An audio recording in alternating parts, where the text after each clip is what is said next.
indukan itu minimal kita harus punya yang bersertifikat. Nah, yang bersertifikat itu menentukan keunggulan bibitnya, Mas. Nah, kita kalau sertifikat yang indukan yang bersertifikat kita dapatnya dari balai-balai yang mempunyai JPS seperti di Mojokerto dan di Panjen. Indukan bersertifikat itu tujuannya agar kualitas dan kuantitas lele nanti seperti di mana di budidaya atau pembesaran itu kan bagus, Mas. Untuk lele yang untuk indukan ini saya pakai strain Mutiara. Indukannya dari Ibat Mojokerto. Jadi indukan adalah hal yang utama dalam pemijahan. Itu agar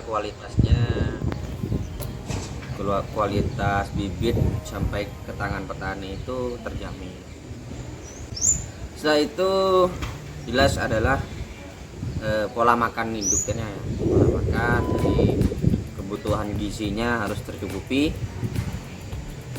Untuk apalagi proteinnya ya, kebutuhan proteinnya indukan itu sangat tinggi untuk membentuk sel telur dan spermanya. Kemudian selain itu juga kondisi alam juga pengaruh, Mas, pengaruh sangat tinggi. Kalau musim kemarau seperti ini memang indukan lele itu minim telurnya, walaupun minim tapi mesti ada kok indukan yang masih bertelur, masih ada. Kadang kita pakai Ovaprim untuk memacu hormonnya kalau musim kemarau. Kalau musim hujan memang waktunya lele itu untuk kawin, jadi otomatis walaupun kita dengan pakan pelet itu sudah berisi sendiri telurnya, tambah lebih besar, cuma kita tinggal nambah makanan yang berprotein tinggi seperti ikan ruca, boleh keong, pokoknya boleh makan makanan alami lah seperti itu yang proteinnya tinggi. Kemudian selain itu juga air ya, kualitas airnya juga harus bagus. Untuk kolam pemijahan juga harus sesuai dengan standarnya agar untuk memudahkan kita saat kawin, saat panen seperti itu. Untuk membersihkan kolam juga, membersihkan kotoran-kotorannya. Untuk tahapan pemijahan sendiri, yang pertama kita lakukan adalah pembersihan kolam. Pembersihan kolam itu bertujuan untuk membersihkan kolam pemijahan dari bakteri-bakteri ya, bakteri-bakteri yang akan nanti mengganggu saat pemijahan dan mempengaruhi kualitas telur dan kualitas sperma. Saya menggunakan kadang desinfektan ya, bisa menggunakan yang terdekat tuh menggunakan Dettol atau bahan pencuci piring bisa, kemudian dicuci bersih, direndam bisa, Mas, kemudian dikeringkan selama sehari bisa, 2 hari bisa, kemudian bisa diisi air, baru diisi air bersih. Itu tahapan pencuciannya ya. Jadi dari sisi kolamnya semua, atas bawah samping semua harus dibersihkan. Kemudian untuk tahapan kedua adalah kita seleksi induk. Jadi untuk seleksi induk yang perlu diperhatikan adalah ini adalah titik kritisnya. Pokoknya titik kritisnya itu dalam pemijahan adalah menentukan indukan yang siap kawin, yang sudah matang gonat. Jadi ketika kita rabas ini mekar, Mas. Nah ini gini juga nih, kerangsang, ini namanya kerangsang mekar ya. Biasanya, nah ini namanya ya. Kemudian untuk betina, setelah dari postur tubuhnya sudah membawa telur atau mengedom telur seperti ini besar, dan warnanya yang betina itu merah, pangkal sirip juga merah, berwarna merah seperti ini. Nah ini sirip juga ini warna merah ini ya. Dan warna tubuhnya juga lebih cerah dan cenderung kemerahan. Nah, untuk kelaminnya bisa kita lihat seperti ini. Nah, jadi sebelum kelamin kita lihat ini dulu ya. Ini apa namanya, di ekor di perutnya, bagian perut ini ada seperti urat merah. Nah, ini yang kelaminnya ini seperti ini. Kelaminnya membengkak. Ini kelamin membengkak dan berwarna merah. Itu paling utama dalam pemijahannya, dalam memilih betina ya, bukan betina yang akan dikawinkan. Oke, seperti itu. Kemudian jantannya, kita pilih jantan itu yang cenderung langsing ya, jangan yang gemuk, karena akan mempengaruhi saat perkawinan nanti. Jantan yang kurus itu, yang langsing akan membengkok seperti ini kalau kawin nanti. Nah, ini seperti ini. Juga spermanya agak ketutup lemak. Sama untuk jantan dan betina sama. Jadi ujung-ujungnya juga berwarna merah. Nah, kalau siripnya merah, dia cenderung agak kemerahan, dan warnanya kalau jantan itu lebih gelap. Nah, seperti ini. Untuk kelaminnya, lihat ya. Di kelamin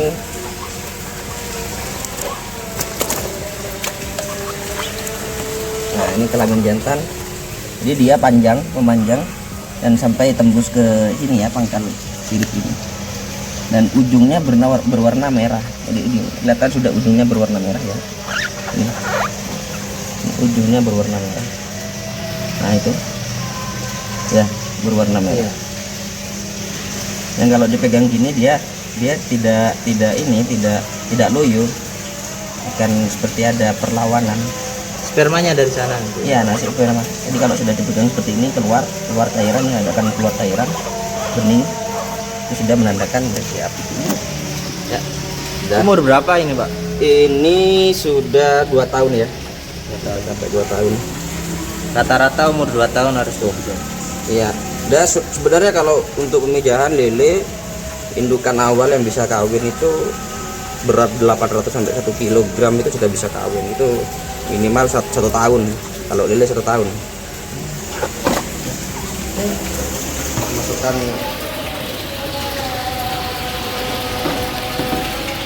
Masukkan gini aja ya.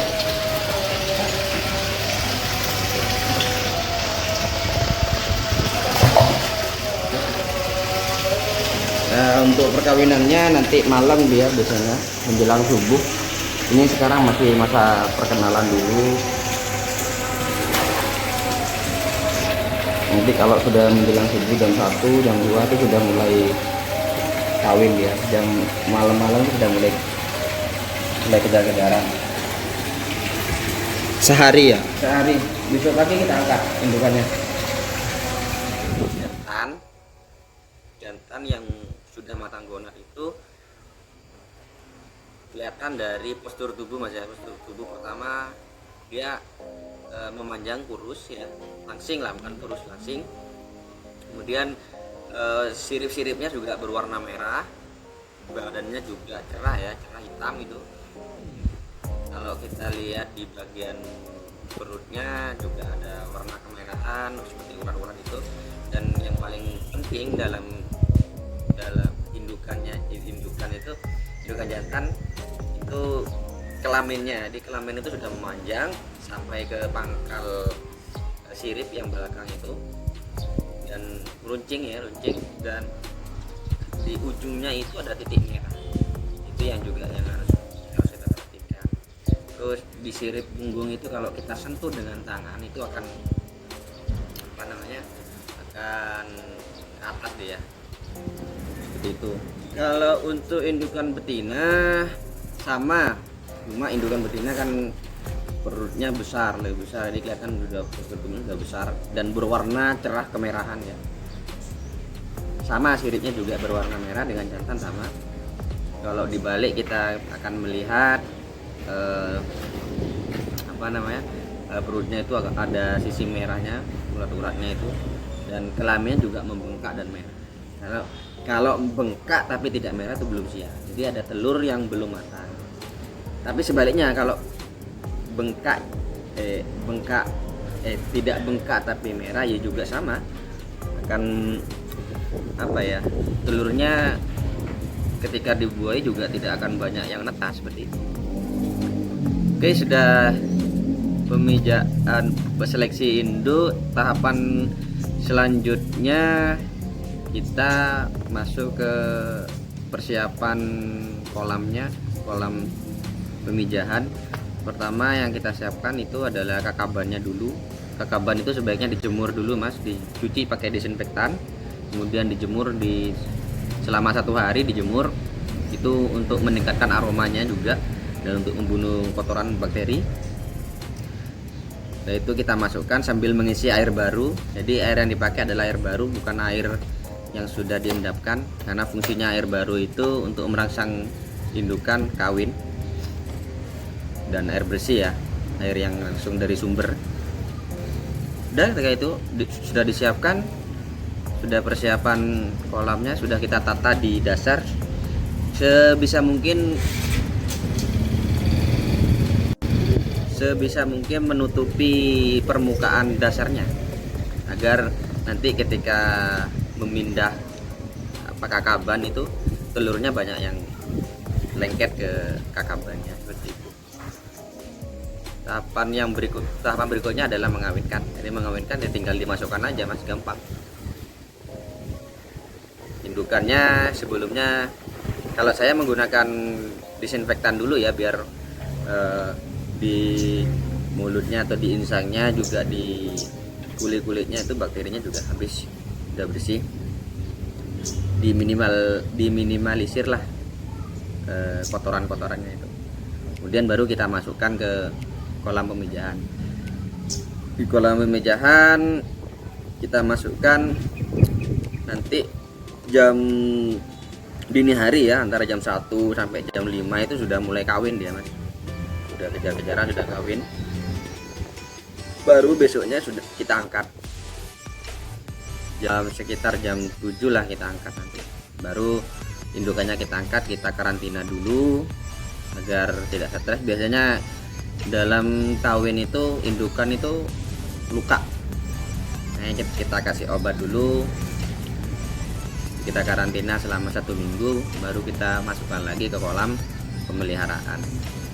Untuk kakabannya kita pindahkan ke kolam pendederan. Jadi kolam pendederan itu sama juga diisi air ketika sebelumnya. Kalau kolam pendederan minimal diendapkan 2 hari lah diendapkan. Jadi ada oksigen telurnya masih cukup untuk anakan atau larva lele. Biasanya lele itu menetas 18 sampai 24 jam tergantung dengan suhu lingkungannya. Kalau lele memang kawinnya itu dia dari atas mas, nggak membutuhkan seperti koi. Kalau koi memang harus nyelip, jadi kita dibuat melayang kalau koi. Kalau lele memang di bawah kalau lele. Jadi kawinnya lele itu di atasnya kakaban, bukan pas di kakabannya.